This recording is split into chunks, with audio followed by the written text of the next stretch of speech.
네, 8월 26일 장 마감 후 방송 찐시황 방송을 시작하겠습니다. 오늘 함께 하실 분은 신한금융투자 황유연 팀장님. 안녕하세요. 네, 안녕하십니까. 자, 일주일이 금방이네요. 그러게 시간이 네. 너무 빨라요. 네. 우리가 지난주에 라이브 했었나? 그렇습니다. 그렇죠. 지난주에 라이브 했었어요. 그때 지난주. 많은 분들이 좋아하셨는데 그래도 잠깐 금요일 날 라이브를 해볼까도 생각했으나 10시 너무 힘들어. 방법을 찾아보죠. 네, 방법을 찾아보겠습니다. 네. 알겠습니다. 자, 일단 오늘 시장 그래도 좀 기대를 했단 말이죠. 나스닥 저렇게 좀 올라주고 네. 한국 시장도 좀 강한 모습 보이지 않겠냐. 근데 주말을 앞두고 어떻게 뭐 차익 실현 욕구일까요? 네, 뭐 그것도 있죠. 그것도 있고 다만 이제 오늘 밤에 그나마 8월 달에 있는 이벤트라고 하면 잭슨홀 미팅. 우리가 언제부터 이런 것까지 다 신경 썼는지 모르지만 뭐 사실 오늘 이제 내용에서 메신저나 이제 SNS 돌았던 내용들 보면 최근에 잭슨홀 미팅 이후에 또는 그날 당일의 주가 흐름들 나왔는데 작년 같은 경우 좀 상승했더라고요. 그리고 또 폭락한 경우도 있었고. 근데 사실 과거 쭉 보면 통계가 사실 퐁당퐁당 느낌이 강했어요. 그러니까 작년에 상승했으니까 올해는 좀 하락하는 거 아니냐 그런 경우도 좀 있었고 그런 느낌도 좀 있었고 그다음에 나스닥 선물도 조금 약한 부분들도 좀 있었고 종합적인 것 같습니다. 그래서 사실 오늘 잭슨홀 미팅이 있긴 합니다만 그 파월 의장이 연설을 하긴 합니다만 사실 계속적으로 힌트들은 계속 나왔었고 계속 금리 인상 경로에 대한 이야기들은 계속 나왔었고 그렇다 그래서 이번에 나와가지고 갑자기 기대 인플레이션들을 자극할 만한 코멘트를 갑자기 급진적인 코멘트들을 하기는 좀 사실 부담스러울 거라는 전망들이 많거든요. 그렇죠. 그렇다 보니까 약간의 경계 심리이지 않을까 싶습니다. 그래서 오늘 사실 코스피도 그렇고 코스닥도 그렇고 어제 미국 시장이 상대적으로 좋았기 때문에 오늘 사실 좋게 시작했지만 오후 들어서 아쉽지만 한국 시장의 전형적인 특징, 금요일 날 오후에 약하게 줄줄줄 흘러버리는 그런 특징을 좀 보여줬어요. 그래서 오늘 코스닥 같은 경우에는 상대적으로 좀 하락폭이 좀 더 컸는데 시가총액 1, 2위가 상대적으로 좀 많이 하락을 했죠. 그래서 지금 현재 1위는 셀트리온 헬스케어입니다. 오늘 4% 정도 하락을 했는데 11조 3천억 원이 조금 안 되고요. 1129의 앞에가. 그다음에 에코프로비엠도 지금 111입니다. 그러니까 둘이서 지금 시가총액 1, 2위를 두고 계속 앞서거니 뒤서거니 하고 있습니다. 근데 어제 같은 경우에는 셀트리온 헬스케어가 상대적으로 강한 모습들을 좀 보여줬다가 이제 단기 저항선에 맞고 오늘 다시 하락하는 모습을 보여줬는데 사실 특별히 나오는 건 없거든요. 그러니까 지금 셀트리온 헬스케어를 비롯한 제약바이오 섹터들이 대부분 다 이런 모양들을 하고 있어요. 일단 주가 흐름을. 그러니까 이제 셀트리온 헬스케어 같은 경우 최근에 기사들을 보면 이제 하반기에 대장 역할을 할 수 있을 거다라는 이제 기사들도 많이 나오고 실제로 이 개선의 폭도 상향시 추정도 계속 나오고 있는 상황인데 이런 모습들에서 나오고 있는데 제가 제약바이오 섹터가 조금 위험하긴 하지만 간혹 이렇게 말씀을 드리는 거는 시장의 자금을 일정 부분 흡수를 일단은 가져가고 파일을 어느 정도 분명히 키워가고 있고요. 2017년 말 2018년 상반기 장의 코스닥 장을 경험해 보지 못하셨던 분들이라고 하면 사실 그렇기 때문에 더 위험하다라고 사실 할 수도 있습니다. 왜냐면 그때 경험하셨던 분들은 제약바이오 한방 분명히 있다.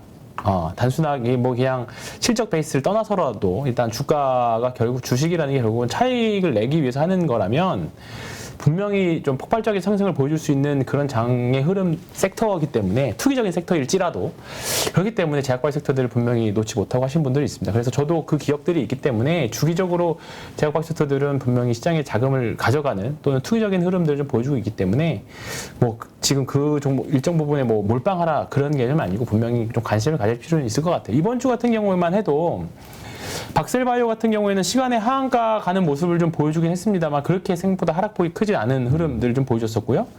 대신에 이번 주는 유틸렉스라는 종목이 거의 이제 바닥 대비하면 거의 100% 더블 정도 단기간에 올라오는 흐름들도 있었고요. 오늘 또 지노맨 컴퍼니가 이제 오랜만에 큰 상승을 좀 보여줬었고 지금 보면 그리고 앱클론 이런 종목들 보면 다들 보시면 이제 오랜 장기간 흐름을 지나고 나서 이제 올라오는 흐름들을 좀 보여주고 있습니다. 이런 종목들이 이제 제약바이오 섹터들이 계속 섹터 안에서 종목들도 순환매들이 좀 일어나는 종목들이고, 그리고 이번 주에 이제 제약바이오 말고도 뭐 재생에너지라던가 뭐 그런 쪽 섹터들 종목장이 계속되고 있는 부분들인 거죠. 그래서 우리 이제 방송 시작하기 전에 대표님께 말씀드렸지만 오늘 방송 주제를 이렇게 잡아달라고 했어요. 버릴 주식은 없다. 버릴 주식은 없다? 네. 버릴 수는 없다. 왜냐면 오늘 생각이 들었던 게 뭐냐면 사실 제약바이오 섹터를 두고 한 종목은 아니고 한미글로벌이라는 종목으로 상한가를 갔습니다. 요 종목이 이제 이것도 이제 풍력과 관련된 주식이거든요. 풍력. 근데 지금 사실 우리가 풍력하면 떠오르는 주식들이 몇 개 있죠. CS 윈드 베어링, 그다음에 여러 가지 뭐 삼강 M&T 뭐 이런 종목들이고, 그다음에 풍력 말고도 태양광 쪽 섹터들, 그다음에 뭐 이번 주에 좀 괜찮았던 수소 섹터들 보면 이런 종목들인데, 사실 한미글로벌 보면 오늘하고 어제만 빼면 사실 얘는 도대체 왜 안 갈까? 요 정도의 흐름이었거든요. 다른 종목들 다 올라가고 난리 나고 있을 때 혼자 안 갖고 있었거든요. 근데 이 종목 보면서 사실 이 뭐 재무적으로나 봤을 때 분명히 사볼만 했는데 안 가니까 너무 답답한 거죠. 보유자들은.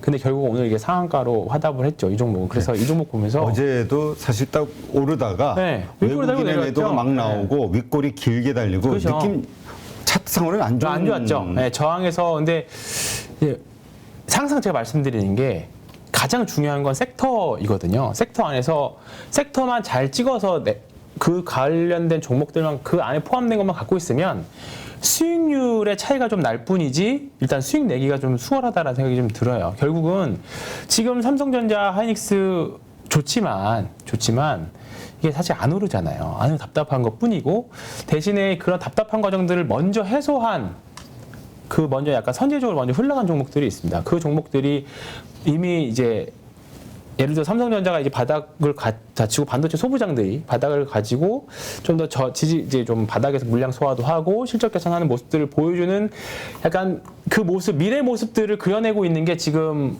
신재생 쪽, 조선 쪽의 모습들이고, 그리고 이제 그 뒤따라서 가는 게 다시 말씀드렸던 셀트리온과 같은 이제 이런 제약바이오 섹터들이에요. 그러니까 셀트리온 헬스케어만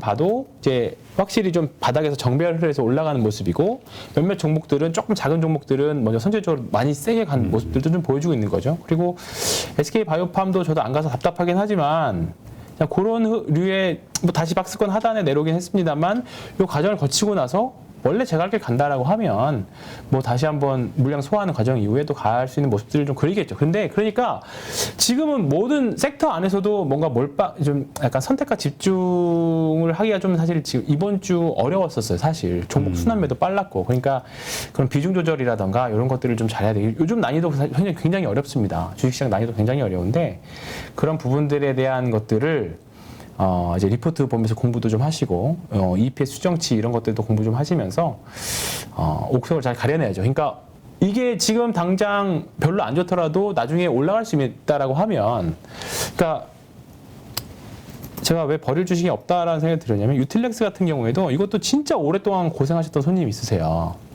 근데 이번 주 한 주에 다 해소했어요.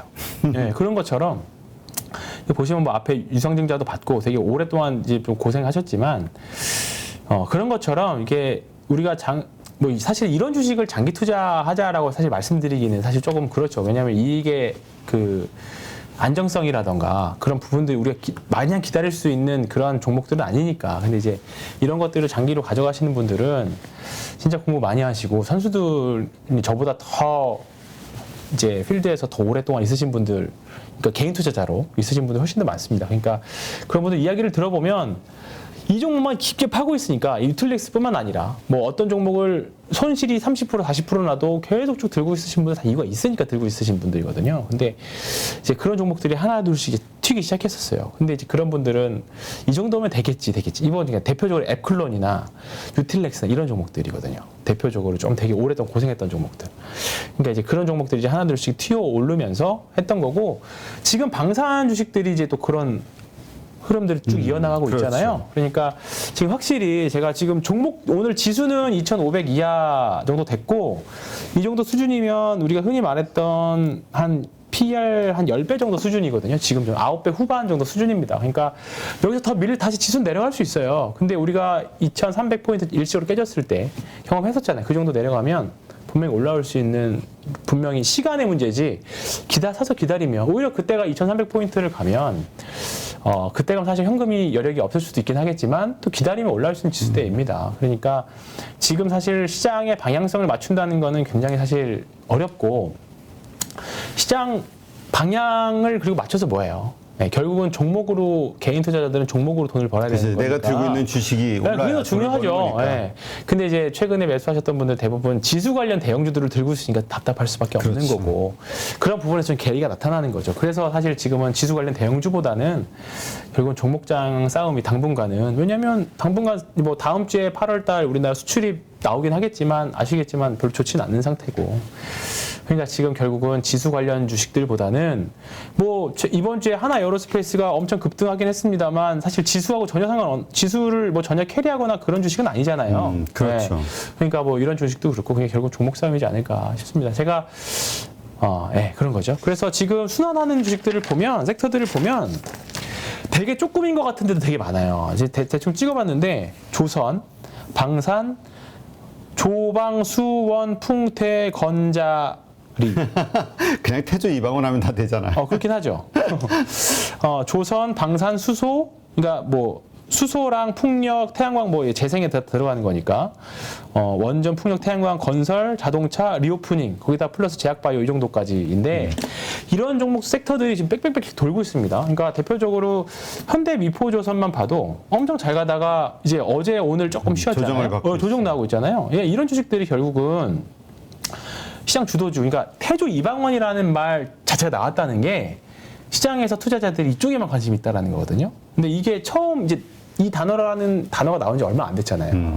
그러니까 예전 2010년 때도 뭐 자문사 7공주, 그다음에 뭐 차화정 이런 거 나오고 나서 그게 더 한참 더 갔습니다. 더 이끌고 가서. 그러니까 지금 분명히 지금 말씀드렸던 태조 이방원 지수 캐리하는 종목들은 아니에요.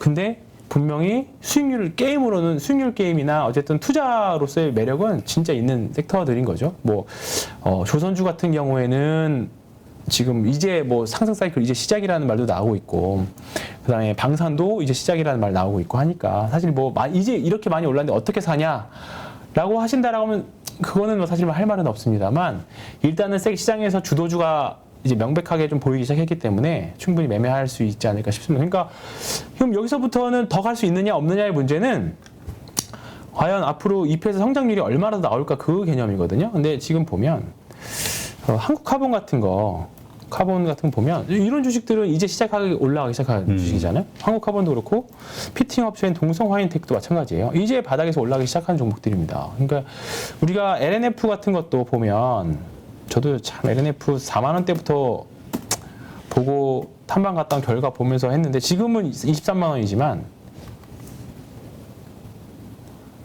이때도 보시면 이때도 많이 올랐다라고 생각하실 수 있잖아요. 그렇죠. 이때도 많이 올랐다 생각할 수 있습니다. 근데 이게 이렇게 된 거니까 이렇게 쭉 보면 이렇게 된 거니까 뭐 한국카본도 뭐 그 밸류에이션이나 여러 가지 측면을 보기는 하겠습니다만 수익률이 그 정도 나올지는 모르겠습니다만 한국카본도 보면 이제 뭐 이 정도 올라와 있는 상태인 거죠. 이 정도 올라와 있는 상태니까 충분히 저는 여전히 해볼 만한 구간에 있는 것들이 태조 이방원 안에서 놀아야 되지 않겠느냐. 다만 이제 오늘 원전이 사실 어젯밤에 이집트 수주 소식 나오면서 사실 오늘 아침에 기대해 주셨던 분들이 많이 있긴 하겠습니다만. 근데 생각보다 그죠? 안 움직였어요. 오히려 결국 새로운 뉴스가 됐죠. 예, 두산 에너빌리티 보시면. 아니 근데 또 뉴스에 팔아라라고 말하기에는 아직은 모멘텀들이 남아있죠. 많이 안 빠졌죠. 예, 그렇습니다. 그러니까 저는 개인적으로는 원전은 장기로 두산 에너빌리티 정도로만 사실 조금 말씀드리고 싶고 나머지는 사실 좀 별로인 게 한전기술 이런 거 들어보면 사실 그쪽 한전 쪽 관련 회사 특히 원자재 관련 회사 들어보면 한전기술이 도대체 왜 올라? 라고 말씀들을 다들 하시거든요. 원전하고 관련도 없는데 근데 보면 오늘 5% 정도 빠졌거든요. 그러니까 이거는 제 개인적인 원칙입니다. 매매 뭐 참고하셔서 말씀드린 건데 과거에 시세가 크게 났던 종목들은 분명히 쉬는 시기를 거쳐요. 근데 한전기술 같은 경우는 작년에 텐베거가 났어요. 근데 여기서 더 올라간다는 거는 사실 쉽지 않을 거라고 봐요. 여기서 얼마 올라가봤자 그리고 차라리 올라갈봤자 차라리 얼마나 더 여기서 보겠느냐. 차라리 다른 밸류에이션 매력 있는 거를 장투하는 게 낫지 않겠느냐. 차라리 얘를 하시려면 뭐 매매를 하시는 게 낫지 않을까 싶은 거죠. 그래서 태조 이방원 중에서 저는 원만 사실 조금 중립이고 나머지는 여전히 매매해도 되지 않겠느냐 생각이 듭니다. 그러면 태양광 네. 태양광 관련해서도 지금 하나솔루션부터 시작해서 많이 보면 올라왔던 종목들을 좀 보겠는데요. 태양광에서는 지금 이미 현대에너지솔루션이 대장의 모습을 보여주고 있고요.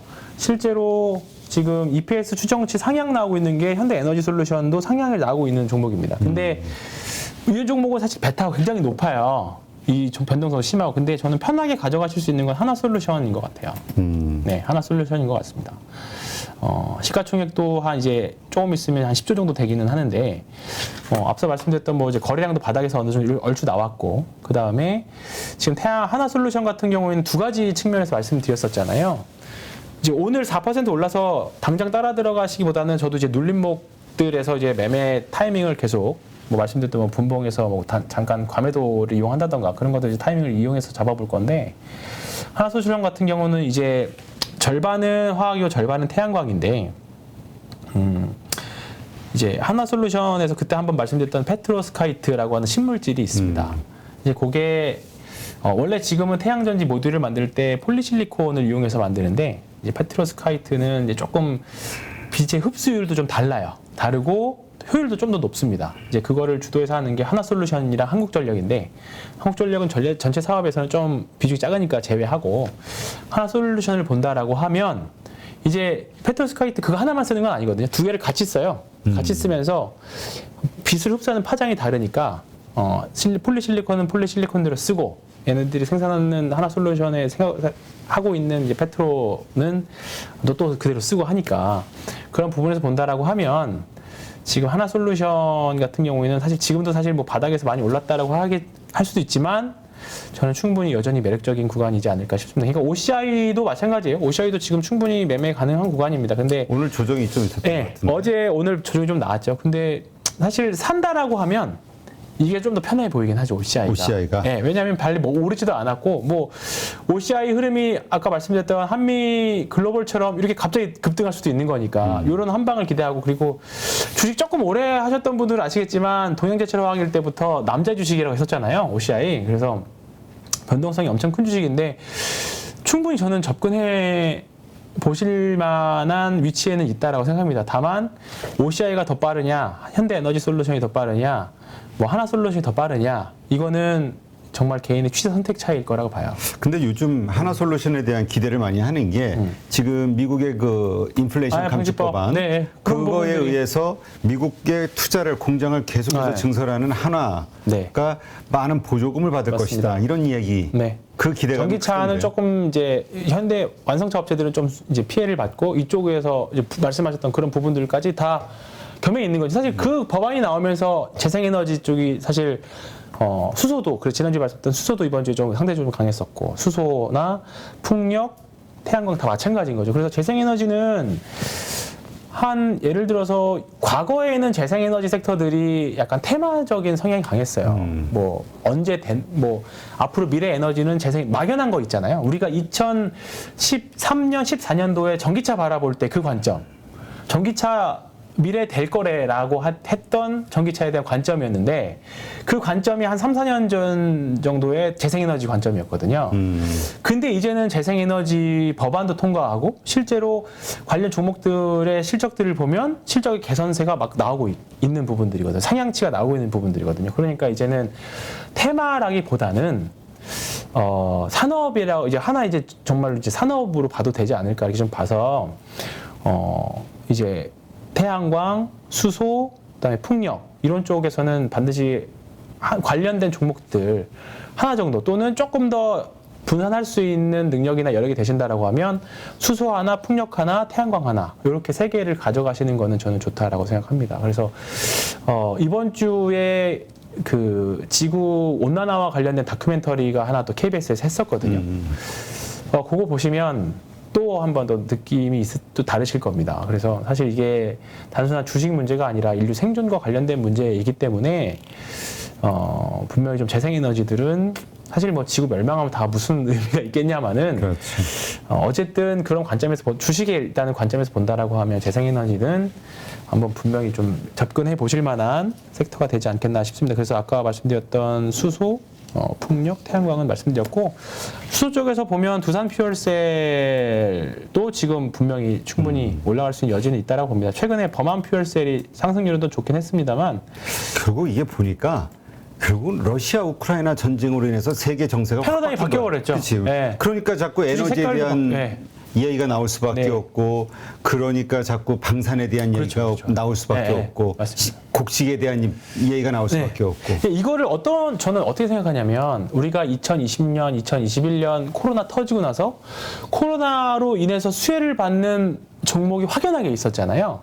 그러니까 2020년에는 분명히 백신이나 키트 주식들이 정말 시장을 풍미했었고 그 상황에 맞춰서.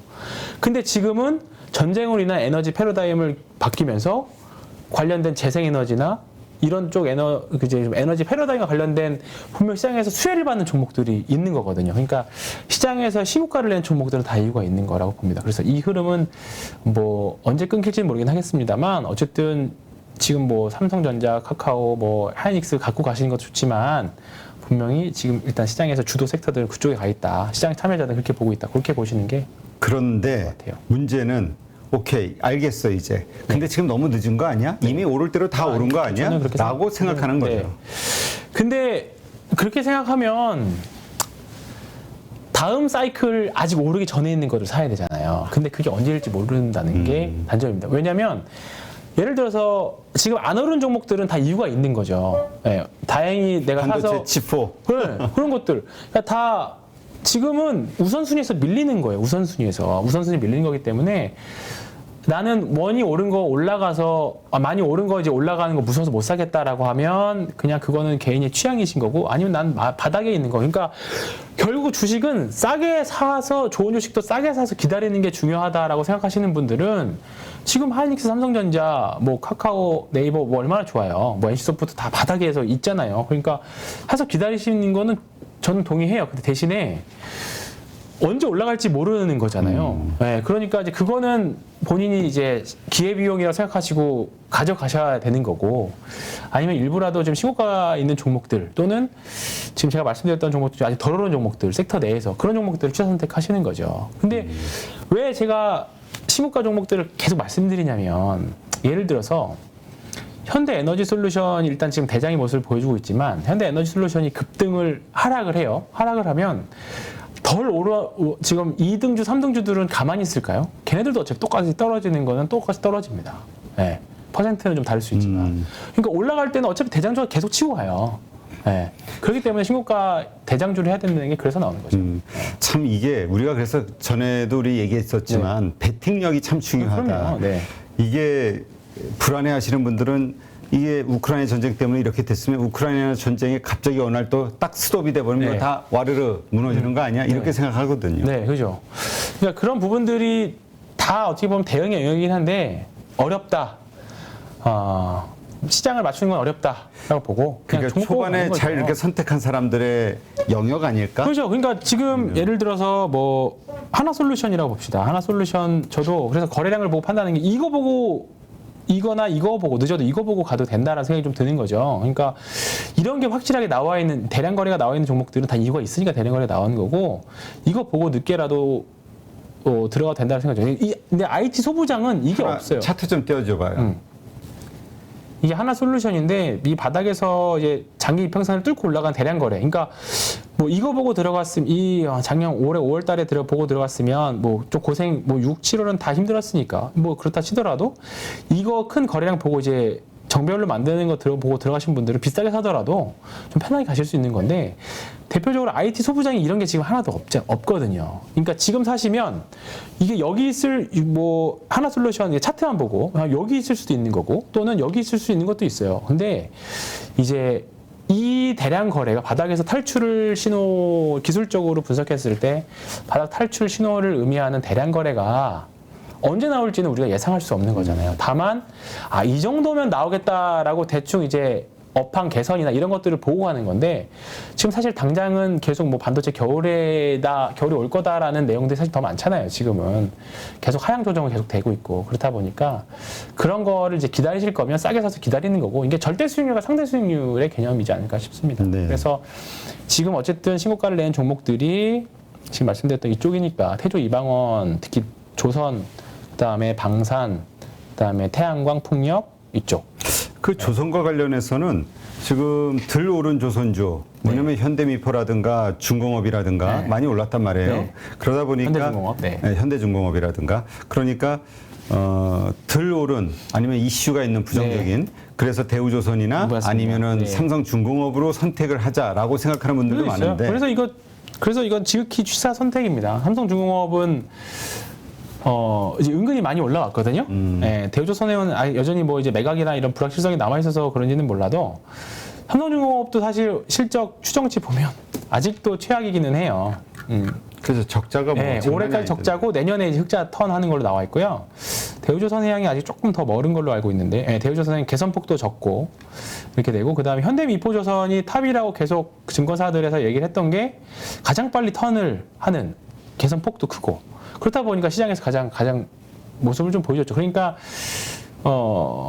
사실 여기서 만약에 현대미포조선이 무너지면 삼성중공업은 올라갈까요? 뭐 개별 호재가 있지 않는 이상. 그러니까 사실 현대미포조선을 증권사들에서는 탑이라고 볼 수밖에 없는 거고 뭐 나중에 내년이나 내후년 갔을 때 뭐 수주를 삼성중공업이 좀 더 많이 하고 뭐 이게 우리가 예상하지 못했던 호재가 나와서 올라가면 대장은 좀 바뀔 수 있긴 하겠지만 증권사들이나 저희 여기 나와서 말씀드리기에 가장 편한 건 사실 현대미포조선이었던 거죠. 근데 알게 모르게 현대미포조선 신고가를 내고 가장 먼저 높은 모습을 보여줬고 그래서 이제 그러면 미포조선 가? 그러면 그 LNG선이 계속 장기 호황이야? 그러면 당연히 볼 수밖에 없는 게 한국카본이나 한국카본도 지금 이제 신고가 관련 모습인 거죠. 한국카본이나 그다음에 동성화인텍 같은 모습들인 거죠. 동성화이텍 보면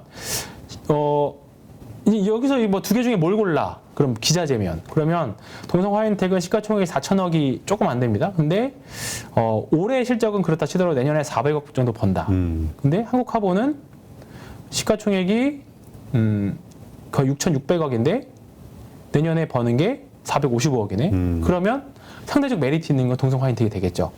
비슷한 영업이익 조금 더 뭐 이제 영업이익 규모는 한국화본이 좀 높지만 시총이 거의 반절이니까 시총이 반절 정도 되나요? 이건 6,600억, 이건 4천억이 조금 싸니 50% 정도 낮으니까 그러면 형식적으로 생각했을 때 동성화인텍이 좀 더 주가 폭발력은 좀 있게 하겠구나 그렇게 생각할 수 있는 거죠. 지금 더 오른 폭은 더 많았어도 그런 식으로 접근하시면 당연히 뭐 시가총이 작으니까 베타는 더 크겠죠. 네, 근데 그거는 안정성이나 이런 부분들은 개인 취사 선택인데 이제 그런 부분에 있어서는 매매하시는 부분이나 매매 타이밍 잡는 부분들은 이제 그 뭐라 그럴까요? 거래량이라든가 기술적 분석을 참고해서 가시는 거예요. 동성화인텍은 제가 보기에도 이제 바닥에서 이런 이 대량 거래 요거 제가 원하는 제가 개인적으로 좋아하는 스타일의 대량 거래가 이제 등장했잖아요.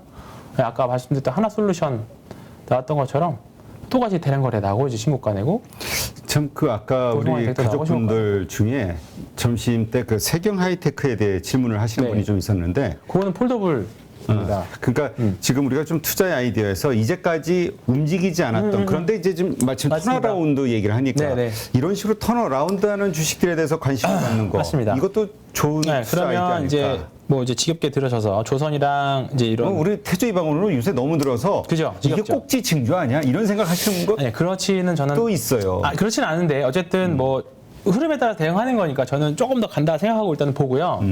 뭐 이제 말씀 꺼내신 김에 이제 폴더블로 한번 가보겠습니다. 일단은 폴더블이 이제 사전 예약이 이제 엄청 많이 늘었다. 뭐 작년보다 가격은 데모 얘기 나오던데. 가격은 유지한 정책들. 그다음에 이번에 아이폰 14가 워낙에 비싸게 나와서 교체 수요를 좀 이제 흡수한 부분도 좀 있는 것 같긴 한데 그런 부분에서 사실 파인테크닉스가 그리고 나서 사실 그 이후에 주가는 좀 많이 빠졌습니다. 오히려 힌지를 만드는 좀 많이 빠졌고 그다음에 KH바텍은 대신에 KH바텍도 별로 안 올랐고 세경하이테크도 제가 말씀하셨던 부분 다 이래요.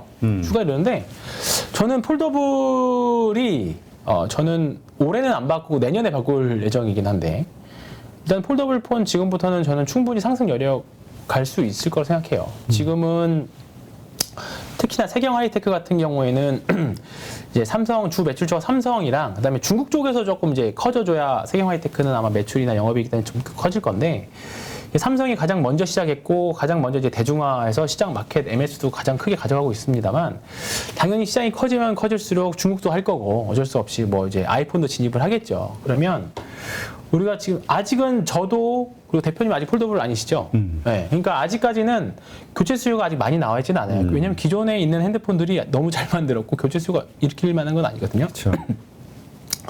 근데 저는 한 내년쯤 되면 좀 이제 추정치 이제 시장 마켓의 파이가 어느 정도 걸린다는 이제 좀 분석들을 앞으로 좀 더 하긴 해야겠지만 결국은 앞으로 주 핸드폰 메이커, 제조 메이커들이 다 폴더블 폰이 이제 아직은 수익성이 높으니까 더 많이 계속 만들 거라는 거죠. 그러면 당연히 삼성전자보다는 부품 주식들에서 분명히 지금 보여줬던 태조 이망원에서 보여줬던 종목들이 분명히 나올 거라고 봐요. 그래서 제가 연초에 올해 한번 기대해 볼 만한 섹터 5개 중에서 지금 유일하게 안 간 게 이쪽이거든요. 폴더블. 그러니까 방산, 그다음에 반도체 소부장도 한번 갔는지 안 갔는지 뭐 그건 배는 판단에 맡기지만 어쨌든 그다음에 방산 폴더블 뭐였죠? 방산하고 우주항공 있었고 그다음에 로봇도 있었고 뭐 여기서 다 한 번씩 훑고 지나갔는데 지금 폴더블 쪽만 아직은 주가 흐름이 지지부진은 해요. 그러니까 쉽게 말하면 다른 섹터 대비해서 덜 매력적인 거죠. 네, 덜 매력적인 거죠. 근데 지금 이쪽 섹터들의 추정치들을 보면 아직 뭐 세경 하이테크만 보는 겁니다만 지금 아직 매출 영업이익단이 엄청 폭발적으로 늘어나는 것 같지는 않아요. 다만 여기서 서프라이즈가 나올 수 있는 가능성은 충분히 있다고 생각합니다. 앞으로 어떻게 팔릴 건지에 대해서. 이건 뭐 2024년 매출 추정치를 어떻게 지금 다 확정을 짓겠어요. 그렇지. 그냥 추정치일 뿐이지. 근데 만약에 이제 2분기 실적 발표가 났고 3분기 실적 발표가 이제 계속 이제 예상치들이 나오고 있기는 한데 우리나라도 그렇고 글로벌도 그렇고 다 이제 추정치들을 하향하고 있거든요. 그럼 올 하반기쯤 가서 내년이나 내후년 정도에 2024년 정도의 추정치가 나온다라고 하면 조금 저는 폭발적으로 움직일 수 있는 종목군들이 아까 서두에 말씀드렸던 것처럼 버릴 주식 없다라고 말씀드렸던 것처럼 폴더블 관련 주식들은 분명히 기회는 전 있을 거라고 생각합니다. 지금 비단 물려 있을지라도 지금 당장은 좀 재미없더라도 저도 세경 하이테크 계속 보고 있는데 뭐 대량 거래가 한번 나오질 않아요. 그러니까 네. 계속 들고 갈 만하다. 네, 저는 이미 들고 물려 있다 하더라도. 대신에 답답할 수는 있어서 만약 비중 100%라고 하면 뭐 물려 계속 가는 거겠지만 뭐 예를 비중이 뭐 갖고 계신다라고 하면 뭐 한 많아봤자 20% 정도이지 않을까요? 근데 그렇다고 하면 저는 팔 필요는 없다고 생각해요. 그래서 제가 세경 하이테크는 마음속의 목표가는 굉장히 높습니다. 네, 마음속의 목표가는 높은데 황 팀장 마음속에만 높으면 어떻게 해? 아니, 시장에서 높아야지. 네.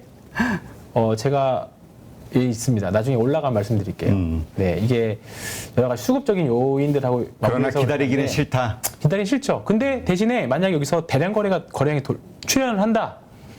그러면 그 다음부터는 이제 바뀌는 거죠. 지금은 솔직히 관망 구간이에요. 왜냐하면 여기다가 주식을 예를 들어서 물렸다가 다만 물타기를 한다는 거는 위에 있는 물량들을 다 소화시켜야 되는 그런 기회비용까지 다 감안을 하고 넣어야 되는데 만약에 이거를 왕창 사가지고 한 2년 정도 장기 투자한다라고 하면 사볼만 할 것 같아요. 근데 그게 아니라고 하면 불확실성도 많고 한다고 하면 확실하게 아싸리 좀 뭔가 바닥 탈출 신호를 보여주는 또는 기간 조정이 나오면서 좀 이렇게 물량이 자연스럽게 소화되는 과정을 거치고 나서 접근하는 게 낫지 않겠느냐. 폴더블 주식들은. 그래서 좀 보고 싶습니다. 그래서 파인테크닉스, KH바텍, 세경하이테크 일단 3개 이 정도는 보고 있거든요. 근데 네. 아직까지는 좀 재미는 없습니다. 재미는 없는데 다른 주식들이 매매할 게 좀 더 많죠. 차라리 지금 정배열돼서 매매할 만한 것들이 많으니까 뭐 저만 해도 전 제 주변만 해도 지금 폴더블 주식들 역배열에 있는 거 굳이 덤빌 필요 없거든요. 그러니까 위에 정배열에 있는 것들. 그러니까 트레이딩 하시는 분들은 정배열에서 당연히 놀아야 되는 그렇지. 거고 팔팔한 데서 뛰어야 되니까 성향에 따라서 트레이딩 하시는 분들은 팔팔한 곳에서 그러니까 종목들의 변동성이 큰 데서 놓으시는 게 맞는 거고 장기 투자하시거나 싸게 사서 기다리는 거다 주식을 그렇게 보신다라고 하면 지금 많이 떨어져 있는 것 중에서 턴할 수 있는 것들 현대미포조선 예를 들어서 현대미포조선 이때 그림을 찾는 거. 지금 이때 그림에서부터 이때 역배열이었잖아요. 이때부터 싸서 기다리신 분들은 이제 이 과실을 따먹는 거잖아요. 네? 이때 역배열 때 기다리셨던 분들은. 그렇죠. 네. 그러니까 제가 개인적으로는 요런 신호들이죠. 현대미포조선 작년에 10월 말, 아니면 올해 1월 초, 요런 신호들. 네, 이런 신호들이 나와야 뭔가 물타기를 하더라도 물타기를 하겠다. 신규 매수를 해도 신규 매수를 하겠다. 그런 관점인 거죠. 근데 이런 관점에서 그냥 쭉 제가 봐왔던 관점을 봤을 때 제약바이오 섹터들이 이런 구간을 이제 통과하고 있는 거죠. 예, 주가 바닥 지나서 거의 터트리면서 올라오는 그런 구간 통과하고 있으니까 바이오텍 이런 너무 무서운 거를 말씀드린 건 아니고 충분히 실적도 나오고 셀트리온 헬스케어 이런 거 보시면 충분히 뭐 대부분 증권사의 탑픽으로 보고 있는 주식이기도 하고 여기서 확실한 거는 이제 여기서 거래량 한번 빵 이렇게 나와주면 더 베스트긴 하겠죠. 근데 만약에 제 기술적으로만 해석하는 게 아니라 셀트리온 헬스케어에서 보면 올해 내년 다 지금 추정치들이 다 늘어나고 있는 거거든요. 그리고 삼성바이오로직스 삼성바이오로직스도 보면 이제 한번 이 거래량이 나왔었고 한번 올라갔다 지금 내려와 있는 구간이거든요. 근데 올해 그때 말씀드렸던 것처럼 복제약 올해 만료되는 거 많다고 했잖아요. 내년에. 그러니까 이제 오리지널약 그러면 복제약 수요는 당연히 늘어나니까 삼성바이오로직스 그리고 공장도 완공이 되고 그러니까 신규 공장 완성되고 하니까 삼성전자보다 편하게 가져갈 수 있는 게 삼성전자보다 조금 더 삼성그룹주에서 편하게 가져갈 수 있는 게 삼성바이오로직스이지 않을까 싶습니다. 삼성전력이 그리고 삼성전기 같은 거 되게 사서 지금 사기 정말 좋은 구간이라고 보거든요. 영업이익도 늘어나는 구간인데 근데 주가는 이미 선반영해서 한번 올랐다가 쫙 빠져 있잖아요. 근데 지금 위에 머리에 저항을 다 이고 있어요. 이고 있기 때문에 올라가면 저항, 올라가면 매물 다 나올 거예요. 근데 굳이 내가 그거를 매물을 소화하는 걸 내가 기다릴 필요 없다. 꾸역꾸역 기다릴 필요가 없다라는 거죠. 나중에 다 소화할 거 다 소화하고 그 다음에 세입해도 괜찮지 않을까 싶어요. 대신에 장기 투자로는 너무 좋은 가격인 거죠. 장기 투자로 왕창 사서 또는 밑에서 분할 매수 사서 모아서 절대 수익률을 높이기에는 너무 좋은 가격인 종목들이 삼성전자, 하이닉스 뭐 지금 다 많이 밑에 있는 종목들인 거죠. 그래서 오늘 제가 말씀드리고 싶은 핵심은 다 일맥상통합니다. 버릴 주식은 없다. 삼성전자도 버릴 주식 아니다. 결국 때가 되고 턴 돈하면 삼성전자가 반도체 주식이긴 합니다만 결국 경기 민감주거든요. 그러니까 경기가 좋아야 사람들이 반도체도 더 많이 사고 핸드폰도 많이 사는 것처럼 결국 경기 민감 주식이에요. 결국은 미국에서 금리를 재고 풀었다 하는 그 과정에서 나오는 그로 인한 사이클들이 계속 이제 순환하는 거기 때문에 지금이 긴축이라고 하면 나중에 가서 또 언젠가 또 금리 인하 사이클이 오겠죠. 그러면 그때 보고 들고 가는 거죠. 그러니까 그렇게 편하게 생각하시면 지금 당장은 재미없었어도 2020년, 21년이 정말로 한국 시장에서는 보기 드문 재미있는 시장이었던 거고요. 지금 구간에서는 한국 시장은 원래 난이도 높은 시장입니다. 그러니까 그거 좀만 참고 견디시면 분명히 또 좋은 날이 있을 거라고 생각합니다. 네, 알겠습니다. 네. 자, 우리가 이제 투자의 관점에서 또 한번 생각해 봐야 될 게 지금 중국에서 대규모 인프라 투자가 일어나고 있죠. 맞습니다. 거기에 대한 기대감, 수혜주를 찾아라. 이런 차원에서 사실 우리가 미국 인프라 법안 통과됐을 때도 그런 형식이었잖아요. 그렇죠. 네네. 좀 약간 건설주 중에 좀 바람이 두 개가 있죠. 하나는 사우디 네옴시티하고 이번 주 현대건설 보면 아까 차트 말씀드리면서 현대건설도 같이 말씀드렸으면 좋았을 건데 지금 현대건설 보시면 이런 거죠. 이런 거. 이게 역배열에서 갑자기 대량거를 터트리면서 이제 올라오는 강제 이제 아직은 매물 소화할 게 많이 남았다 생각했는데 강제로 확 끌어당겨버려 이 외부 모멘텀을 끌어당겨버리면서 나온 종목이거든요. 차라리 그래서 뭐 예를 들어서 뭐를 말씀드려야 좋을까요? 셀트리온 스퀘어 아니고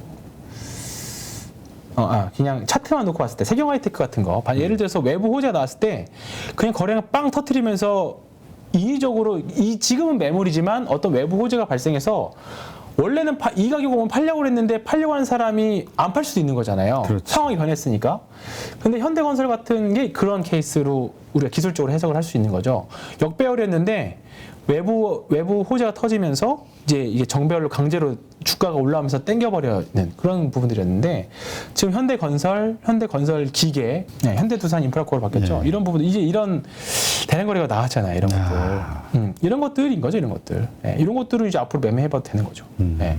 그러니까 지금 말씀하셨던 중국은 말씀하셨던 대로 다른 데는 다 긴축이고 뭐고 어려운데 중국만 금리 인하 기조 사이클에다가 돈 계속 풀잖아요. 그런 것처럼 그와 관련된 수요가 분명히 있어요. 그래서 관련 주식들 저는 현대건설기계를 가장 좋게 봤는데 오늘 두산인프라코어가 이런 대량 거래 나왔다는 거는 분명히 시장에서 관심을 불어일으킬 만한 거래가 나온 겁니다. 그래서 한번 쭉 올렸다가 조정이 한번 쭉 나올 수 있어요. 또 알 수 있는데 그러면 그때가 정말 좋은 매수기가 되겠죠. 이거를 우리가 봤죠. 이게 어디냐 한화솔루션에서 보면 요걸 수 있습니다. 요거 이렇게 나왔다가 쭉 밀렸다가 다시 올라갈 수 있는 이런 구간일 수도 있고. 근데 물론 이때 6, 7월은 외부 요인이 너무 심해가지고 시장에 다 밀렸던 구간이었긴 합니다만 그게 아니라고 하면 하반기에는 좀 시장이 좀 지수는 좀 갇혀 있는 상태에서 외부 약간 좀 다들 각자 개별 이슈로 모멘텀으로 움직인다라고 하면 현대투자인프라코어는 정말 오랫동안 재미없었잖아요. 재미없었는데 외부 좋은 긍정적인 요인이 항상 두산인프라코어는 뭐죠? 그 중국 인프라 관련된 법안이나 또는 지원 뉴스가 나오면 튀는 종목이었는데 이제 제대로 시장에서 받아들여진 거죠. 그러니까 충분히 매매해 보실만 하지 않을까. 거의 오늘 거래대금이 2조 가깝게 터졌기 때문에 작은 돈은 아닙니다. 절대로. 시가총액이 1조 3천억인데 2조가 거래대금이 나왔다는 거는 바닥에서 잠겼던 돈들이 다 돌았다는 거잖아요. 잠겼던 주식들이. 그러니까 이거는 손바뀜으로 봐도 유의미한 거래량이다. 그래서 이건 앞으로 좀 계속적으로 보시면 좋을 것 같습니다. 네, 알겠습니다. 자, TSMC 내년부터 가격을 인상한다. 네. 이와 관련해서 그럼 우리가 반도체 그렇죠.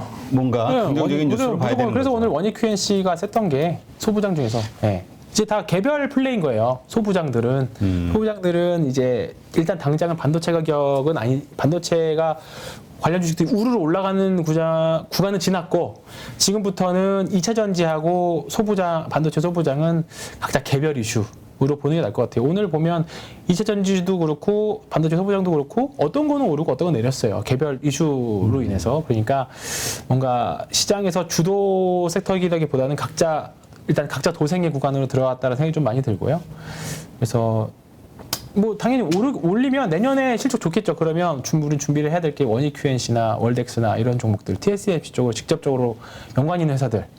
원익 QNC가 되겠죠. 그래서 원익 QNC도 대량 거래 이후에 좀 주가는 많이 늘려있지만 저는 소부장은 이제 정말 압축 대응이 좀 필요하다고 생각합니다. 정말 똘똘한 종목 이게 필요하다고 보는데 저는 그 중에서 이제 본다고 하면 원익 QNC나 월덱스나 이쪽 삼성전자와 하이닉스와 관련된 소재 장비는 조금 긴 텀으로 보시면 좋을 것 같고 굳이 좀 이쪽에서 매매를 하신다고 하면 이쪽 종목들을 보시는 게 낫지 않을까 이렇게 네. 짧게 코멘트 드리겠습니다. 알겠습니다. 하여튼 그런 차원에서 지금 우리 반도체주를 네. 지금은 정말 원망스럽고 들고 있으신 분들 그죠? 짜증나죠. 네. 다 오르는데 뭐 그죠. 태조 2방원이니 그러면 짜증나니까 바꾸지도 뭔 못하고. 태조야 태조 2방원이야. 바꾸지도 못하고 그렇죠. 네, 하여튼 그렇습니다. 한국 시장은 항상 이런 외부 요인들에 인해서 약간 섹터가 유독 좀 이렇게 명확하게 드러나는 시장입니다. 그래서 그거를 한번 또 경험해 보시고 하면 다음 사이클 때는 분명히 아실 겁니다. 네. 근데 지금 아까도 얘기했지만 지금 지수보다는 종목장이라고 표현을 하니까 반도체주가 좋아지는 어떤 환경이 왔을 때 그때를 대비해서 지금 가져야 되는 것도 소부장 쪽이냐 아니면은 삼성전자 하이닉스 같은 지수 관련주냐 대형주 요거 가지고도 고민을 할 거예요. 그렇죠. 근데 지금은 소부장은 차라리 조금 개별 이슈나 왜냐면 이제 예를 들어서 삼성전자 하이닉스는 결국 외국인들이 왕창 사줘서 올려줘야 되는데 그러면 뭔가 추세적인 반등이 나와야 됩니다. 뭐 지금 달러 환산 코스피로 하면 2100포인트 정도라는 기사들 보셨을 거고 이번 달에 기관이 판 거 다 외국인들이 샀잖아요. 근데 그런 것들이 과연 뭘 샀느냐 결국은 뭐 소부장 IT도 많이 사고 다 골고루 대형주 많이 산 거거든요. 근데 이제 싸게는 샀는데 언제 과연 끌어올릴 거냐. 매집 이후에 다 똑같아요. 매집 이후에 수렴하고 수렴된 에너지들이 모아졌을 때 다음 사이클 갔을 때 이제 에너지가 방출되는 거거든요. 이제 폭발하는 거거든요. 그게 시점이 언제느냐. 근데 대형주는 그런 흐름이지만 분명히 이런 소재 장비들은 중간중간에 뭐 삼성전자나 하이닉스 또는 외부 반도체 회사들로 뭐 장비 공급 계획이나 뭐 그런 이슈들이 있겠죠. 그렇기 때문에 지금은 대형주보다는 소부장 쪽으로 저는 접근하시는 게 더 낫다 생각합니다. 네. 알겠습니다. 네, 이렇게 해서 오늘 26일 참 어려운 장이죠. 네. 잭슨홀 미팅을 하루 앞두고 네. 오늘 밤이죠. 네. 오늘 밤 그렇지. 네. 근데 발표는 또 전해야죠. 네. 그 내일 새벽에 하지 않나요? 네네네네. 네. 네네네. 내일 새벽에 하니까 하여튼 어떤 결과가 있을지 이번 주말에 있을지 많은 분들이 일단 불안해하니까 또 그죠? 정리하신 분들도 아까 있을 거고. 제가 나오기 전에 나스닥 선물이 한 마이너스 0.2였는데 지금 조금 하락폭은 좀 더 키웠거든요. 그래서 그러니까 미국 투자자들도 불안한 거겠지. 또 가지 관망 심리이고요. 다음 주에는 이제 우리나라 수출이랑 GDP 발표가 있습니다. 8월달 수출입이랑 이제 그런 부분들 있고 이제 드디어 이제 9월달에는 8월달에 없었던 FOMC가 있습니다. 당분간은 사실 뭐 특별한 게 없어요. 8월 13일 날 이제 8월 CPI 미국 발표가 있기는 합니다만 이제 어느 정도 적응됐잖아요. 사실 CPI에 대해서 충격에 대해서. 이제는 그 떨어지는 거는 당연한 거고 얼마나 확 떨어져야 그렇죠. 되느냐 여기에 이제 그렇죠. 코스를 맞춰야 된다고 하긴 하던데. 네, 맞습니다. 그러니까 결국은 결국은 지금 뭔가 주식에 대해서 상승론자, 하방론자 또는 이것도 한번 봐볼까요? 이거 오기 전에 하나 보여드리려고 했었는데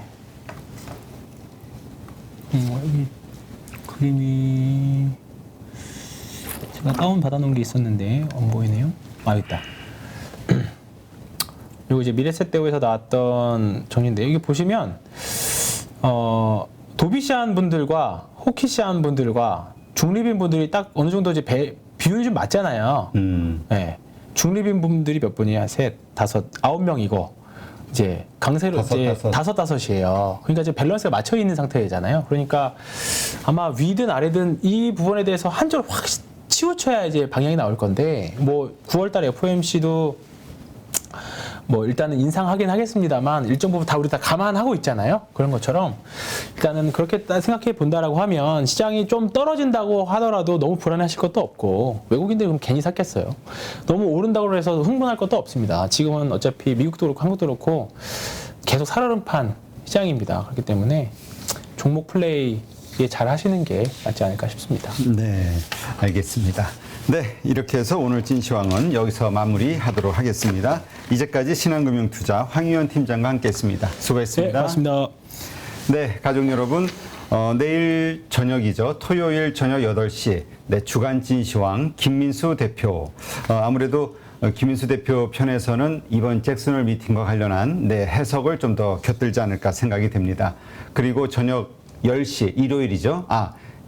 일요일 저녁 8시 마찬가지로 주간 찐시황이 민재기 팀장 준비되어 있으니까요.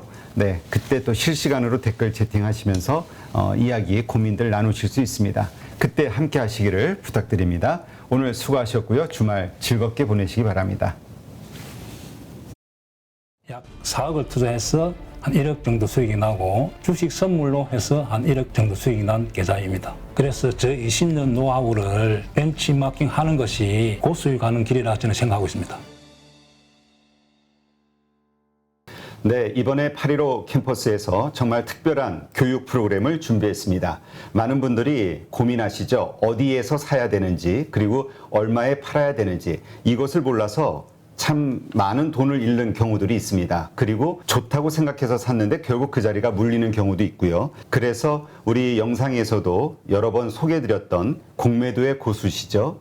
물론 공매도뿐만이 아니라 일반 매수와 관련된 투자자로서도 상당한 수익을 얻고 계시는 분인데요. 그래서 이번에 김용옥 저자님과 함께 우리 많은 개인 투자자들이 실력을 높이고 어떤 시장 환경에서도 돈을 벌 수 있는 전천후 투자자가 될 수 있는 그러한 기회를 준비했습니다. 안녕하세요, 대표님. 네, 안녕하세요. 잠깐 말씀드렸지만 시장이 상승을 하든 그다음에 하락을 하든 어느 쪽으로든 돈을 벌 수 있는 기술, 기법이라는 거. 네, 이거가 상당히 우리 개인 투자자들에게는 매력적인 포인트가 아닐까 생각이 돼서 이번에 정말 삼고초려해서 모셨는데요. 최근에 성적이 어떠신지 여쭤봐도 될까요?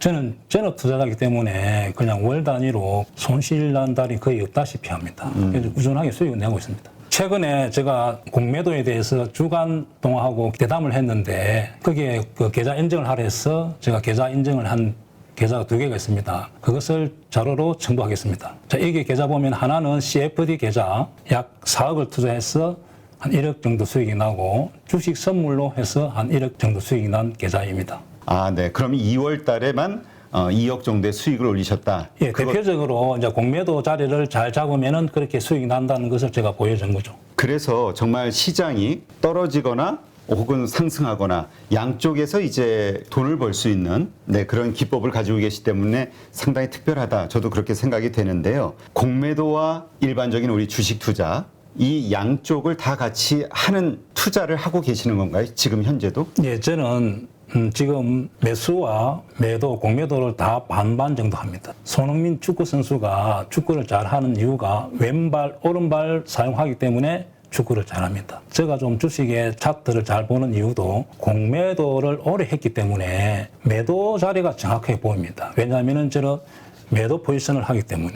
반대로 또 매수 자리도 잘 보입니다. 결국 공매도와 매수는 제가 다음에 기회가 되면 설명하겠지만은 밀접한 연관이 있습니다. 그래서 일반 투자자들도 쉽게 배우면은 성률이 한 90% 정도 나올 수 있도록 교육을 할 수 있습니다. 공매도를 활용해서 오히려 사야 되는 자리들을 알 수 있는 거잖아요. 네, 맞습니다. 이러한 것과 관련된 기법들은 어떤 것들이 있나요? 간단하게 4가지 기법을 저도 실제 매매를 해서 이제 검증한 기법인데 강남 나이트 기법이라고 우리 땅은 강남이 최고 좋잖아요.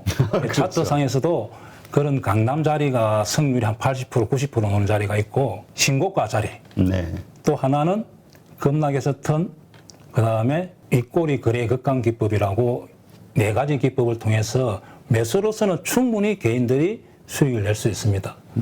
또 공매도 자리는 2군데, 저점에서 공매도 자리, 고점에서 공매도 자리 2군데만 배우더라도 충분히 개인들도 적용해서 수익을 낼 수가 있습니다. 네. 네. 그런데 많은 분들이 또 오해하실 수 있는 게 공매도에 대해서는 워낙 이미지가 안 좋기 때문에 그러니까 개인 투자자들이 희생을 그 외국인과 기관의 어떤 불공정한 공매도로 인해서 희생을 받는다라고 생각을 하는 피해의식을 가지고 있는 분들도 있거든요. 그러나 이 공매도에 대해서 명확하게 이해를 하고 있다면 공매도를 쳐서 돈을 버는 것도 가능하지만 공매도 치는 자리를 피할 수 있는 안목이 생길 수도 있는 거겠죠? 제가 이제 공매도를 안 하더라도 공매도 치는 자리를 알기만 하더라도 개인들이 매수를 실수 안 하기 때문에 계좌의 수익에 큰 도움이 됩니다. 네. 모든 주식 거래를 코스피 300, 그다음에 코스닥 200, 소위 우량주 중심으로만 한다라고 말씀하셨거든요. 거기에는 뭐 어떤 특별한 이유가 있을까요?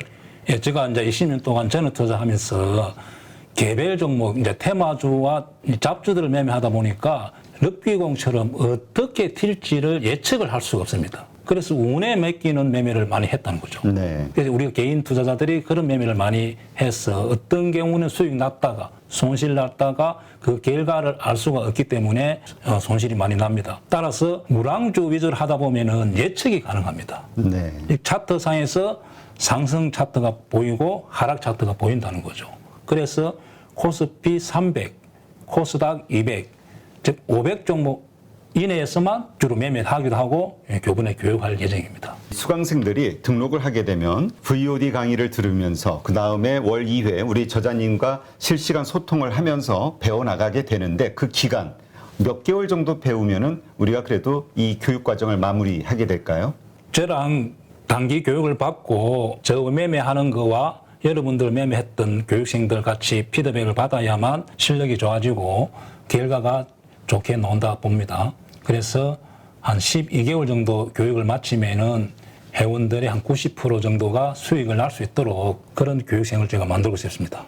이 영상을 통해서 우리 8.15 캠퍼스에서 진행하는 김용옥 저자님의 투자 기법을 배우려고 관심을 가지신 분들, 이런 분들에게 마지막으로 한 말씀 하신다면 어떤 말씀이 있을까요? 자, 주식을 어렵게 배우려고 하지 마시고 고수의 기법을 벤처마킹 하는 것이 시간과 경제적으로 전략이 됩니다. 그래서 저 20년 노하우를 벤치마킹 하는 것이 고수익 가는 길이라 저는 생각하고 있습니다.